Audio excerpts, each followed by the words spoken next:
Bismillahirrahmanirrahim. Assalamualaikum warahmatullahi wabarakatuh. Syukur Alhamdulillah kita bisa berjumpa kembali di channel ini. Sholawat dan salam selalu dan tetap tercurahkan kepada junjungan kita Nabi besar Muhammad Sallallahu Alaihi Wasallam. Allahumma sholli ala Sayyidina Muhammad wa ala ali Sayyidina Muhammad.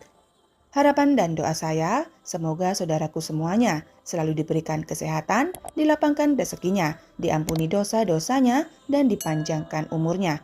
Amin ya robbal alamin. Sahabat beriman yang dirahmati Allah, mungkin kita semuanya pernah bertanya kepada diri sendiri, mengapa hidup kita seolah susah, rezeki terasa sangat jauh.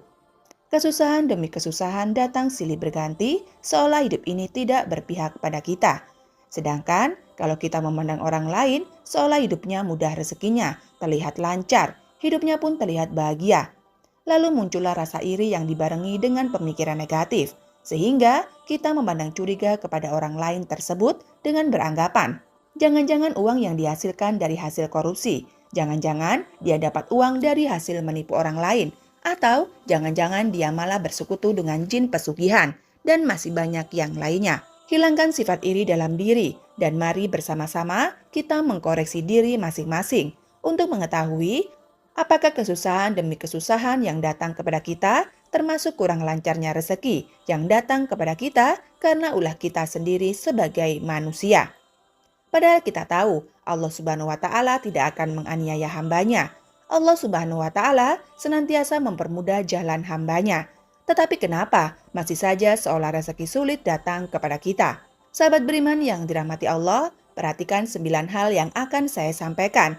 Siapa tahu masing-masing dari kita masih ada yang melakukan hal-hal berikut ini. Yang pertama adalah, apakah kita masih melakukan kemusyrikan atau berbuat syirik, meski hanya dalam hati? Yang dimaksud syirik adalah menyekutukan Allah Subhanahu wa Ta'ala dengan sesuatu, bisa benda, tempat, manusia, dan lain sebagainya. Satu contohnya seperti ini, kita percaya bahwa rezeki yang datang kepada kita adalah karena kita mempunyai benda keramat yang mempunyai petuah mendatangkan rezeki. Padahal rezeki hanya datang dari Allah Subhanahu wa Ta'ala melalui apa yang dikehendakinya. Apabila rezeki datang melalui seseorang, berterima kasihlah kepada Allah Subhanahu wa Ta'ala dan bersyukurlah kita dipertemukan oleh Allah Ta'ala dengan orang tersebut, dan bukan beranggapan yang memberikan rezeki adalah si fulan. Kalau tidak karena si fulan, saya tidak bisa apa-apa. Jadi jangan seolah-olah memuja-muja si fulan yang mampu memberikan rezeki kepada kita semuanya. Berterima kasih boleh-boleh saja, asal tidak terlalu berlebihan. Yang kedua adalah perhatikan sholat kita. Misalnya sekarang kita hanya mengerjakan sholat 3 waktu, mulailah melengkapi menjadi 5 waktu. Misalkan masih malas, paling tidak tambah 1 waktu. Kemudian di hari berikutnya, tambah 1 waktu lagi. Dan jika sudah lengkap 5 waktu, pertahankanlah dengan cara bersegeralah menunaikan kewajiban saat terdengar panggilan azan. Hindari untuk menunda, karena disinilah awal sholat kita kembali seperti semula.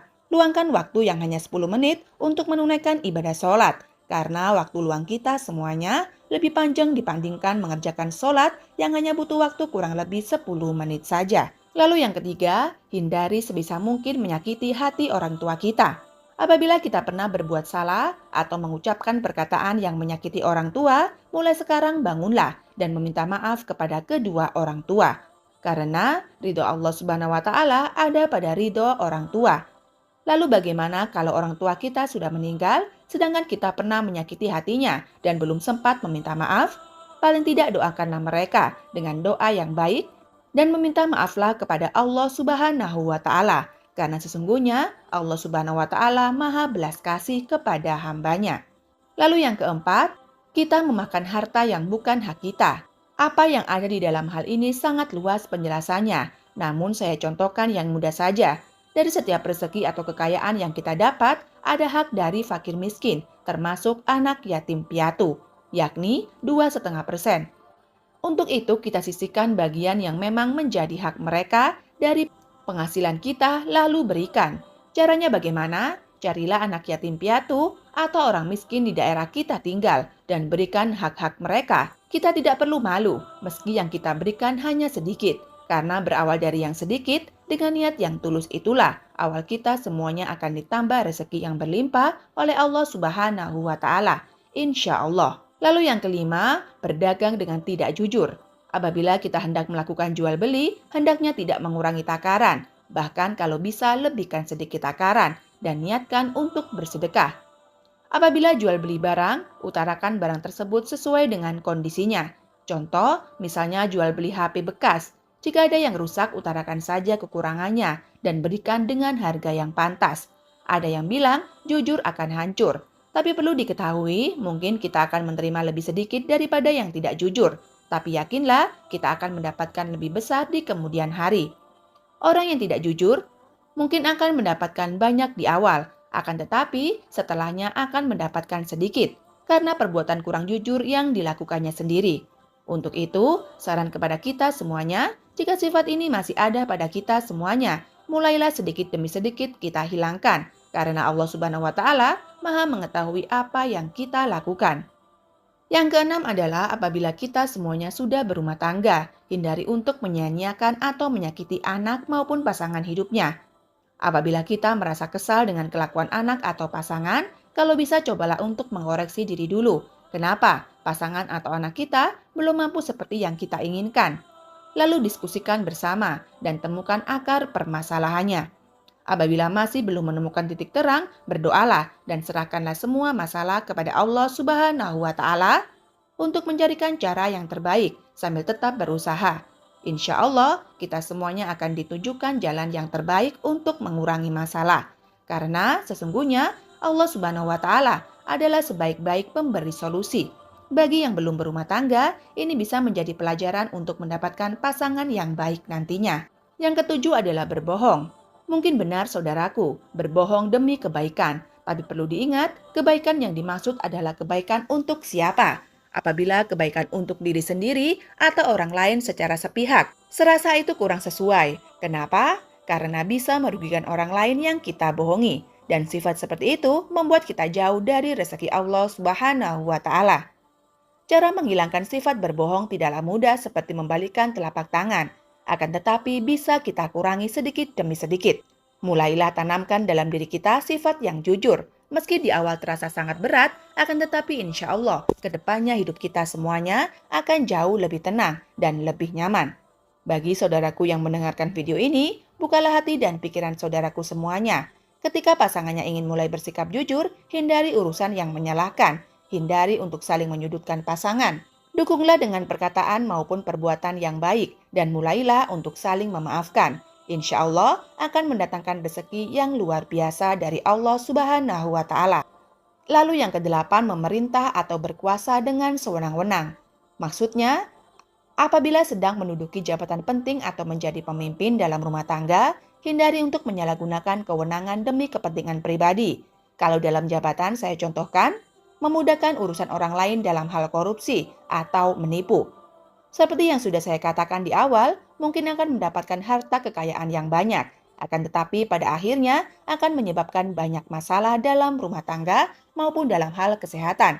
Dan bagi para pemimpin rumah tangga, hindari menyalahgunakan kewenangan dalam keluarga. Misalnya adalah menjadikan pasangan atau anak layaknya pembantu rumah tangga. Perlu diketahui, pasangan maupun anak adalah partner dalam mengarungi samudera kehidupan. Untuk itu, libatkanlah mereka dalam memberikan pendapat selama pendapat itu baik dan tidak merugikan orang lain. Penyebab rezeki kurang lancar yang terakhir adalah pelit dalam mengeluarkan zakat atau bersedekah. Sifat ini bisa memicu kerezekian kita semuanya menjadi sulit. Di dalam hal ini saya mengatakan hukum alam itu berlaku. Maksudnya adalah, apabila kita mempersulit mengeluarkan sedekah yang menjadi hak mereka, maka Allah Subhanahu wa Ta'ala pun akan mempersulit rezeki yang akan datang kepada kita. Mungkin ada yang bertanya, katanya Allah Subhanahu wa Ta'ala sangat luas memberikan rezeki. Kenapa kita dipersulit untuk mendapatkan rezekinya? Sebelum bertanya seperti itu, saya minta untuk tanyakan pada diri saudaraku semuanya, karena Allah Subhanahu wa Ta'ala berdasarkan prasangka dari hambanya. Hambanya mempermudah urusan orang lain dalam hal kebaikan, insya Allah Subhanahu wa Ta'ala pun akan mempermudah hambanya keluar dari segala kesulitan. Ada pepatah yang mengatakan, apa yang kita tanam, itulah yang akan kita tuai. Sahabat beriman yang dirahmati Allah, itulah 9 penyebab utama kenapa seolah rezeki sangat sulit datang kepada kita. Untuk itu, bagi saudaraku semuanya yang mendengarkan video ini, Mulai sekarang dan seterusnya, hindari dan tinggalkan sebisa mungkin 9 hal-hal tersebut. Dan mulailah menanamkan kebaikan untuk menuai kebaikan pula. Wallahu a'lam bishawab. Demikian yang bisa saya bagikan. Semoga bermanfaat untuk kita semua. Wa akhiron, wabila taufik wal hidayah. Wassalamualaikum warahmatullahi wabarakatuh.